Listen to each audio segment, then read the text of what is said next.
Hey YouTube, it's Christian and I'm here this week without Cody. Cody is on vacation in Hawaii this week, and so you're gonna have just me all week for our Rules of Real Estate Whiteboard Wednesday and our Freeform Friday.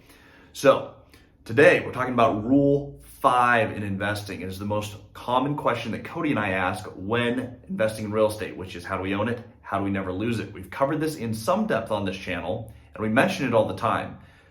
But we're gonna go deep dive today into this rule. How is it applied? If you have not yet bought your first piece of real estate or you're looking to scale, this will simplify everything for you. Now, if you haven't yet, like and subscribe. If you want a deeper dive on this, themultifamilystrategy.com, you can take our course. This rule is going to help you move forward. So the first thing you need to do, before we even get to this question, is you need to know what market you're investing in. You have to have made that decision because location matters. Once we have a location, all we have to figure out is how do we own it and how do we never lose it. Now, the how do you own it is widely dependent on your relationships with owners in that market. What you're going to do is you're going to network. You're going to meet the people who already own where you want to own. Very simple conversations. It's non-transactional when you're trying to build these relationships. From the relationships, the deals will flow automatically. It will be a passive deal flow that comes into you. Your only goal is to meet the people who own the type of real estate that you want to own. Once you have these relationships and you get to know the different owners in your market, you get to put together some pieces. Your next step, you're going to have some deals flowing to you. When you find the right property, say you're looking for a 12-plex and the right one comes up right in your market. Well, the first thing is, how do I own it? Now, conventionally, you can go to the bank and get a loan, buy the property at the price that the owner wants. However, we can also get creative, and that is why we have more tools in our toolbox. We know how to use hard money, seller financing, other pieces to buy the deal. And you need to think about that before you ask all the questions of what is the cash flow going to look like? How are we structuring this? Who are my equity partners? Don't worry about that piece yet, because question one is, how do I own it? For this, you want to know, what are the owner's objectives? Do they want cash flow? Are they invested in your story and moving you forward, or they just want to offload a troubled property? Figure out the why that the owners have and figure out the deal structures that are going to work to get this done.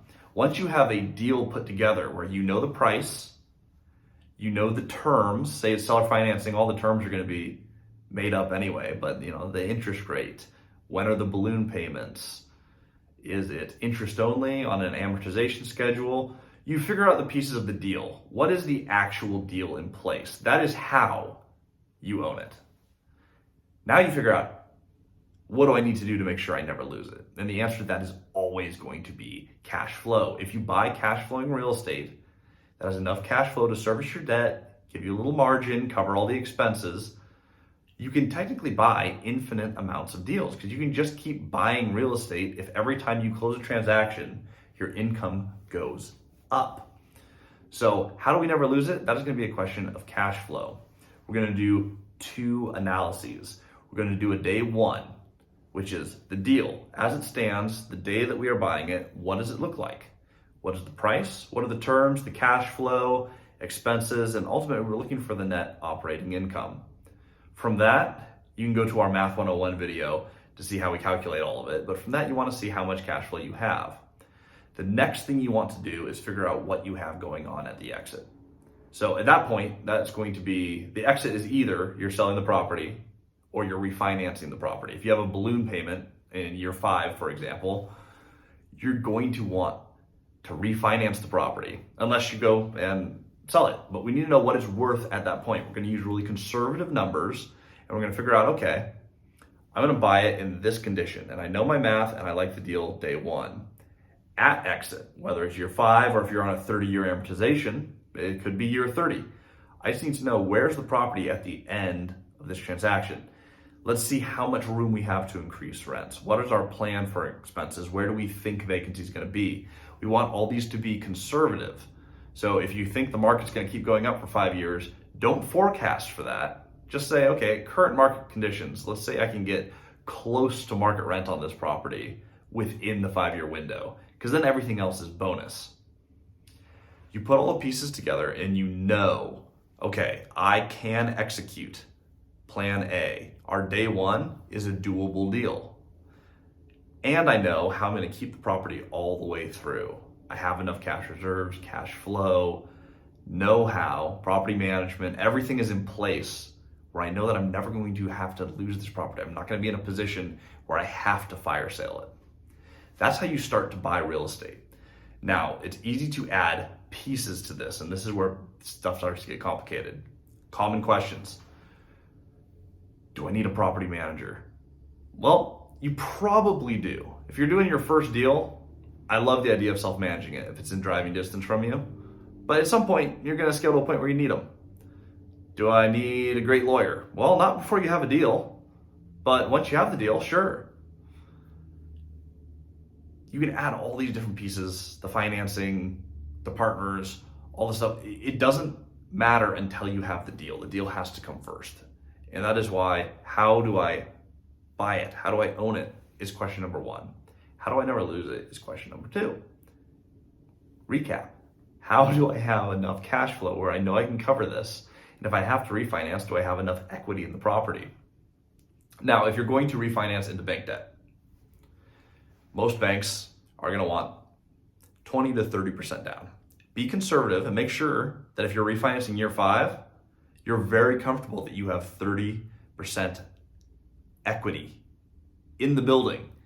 That means your debt is only 70% of the building, because when you refinance, you want to make sure that you don't have to inject more money. Because what happens if 5 years down the road something happens and you're broke? Now, you bought a cash flowing property, so the property is fine. But if you have a balloon payment and it turns out you need to put more money down to make it happen, you could be in trouble. So you need to have, one, the cash reserves that you know you have set aside to meet that obligation, or even better, you know that there's enough equity in the property at the time of refinance where you don't have to sell it. Now, this doesn't mean that we never sell anything. There might be a time where you just have a lot of equity in a property and you want to roll it into something bigger. You want to do something else. How do we never lose it? It means we never have to lose it.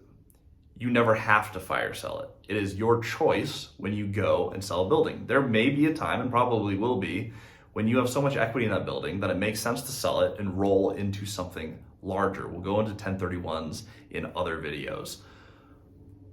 But you can roll all of your proceeds into a whole nother deal and roll up. And say you have $100,000 of capital gains, you can defer those into the future and you can buy way bigger buildings. But you don't want to be in a position where you have to do that. And that's why we ask the two questions that we ask. How do we own it? How do we never lose it? If you can answer those two questions and you are confident that you can execute on it, then you're good to go. You're ready to buy your first deal. You've answered the two questions. Go out, buy real estate, become an investor, and move yourself forward. Hope this was helpful. You guys have a great week. Happy Monday. Again, Cody will be back next week, but I'll see you in 2 days for Whiteboard Wednesday.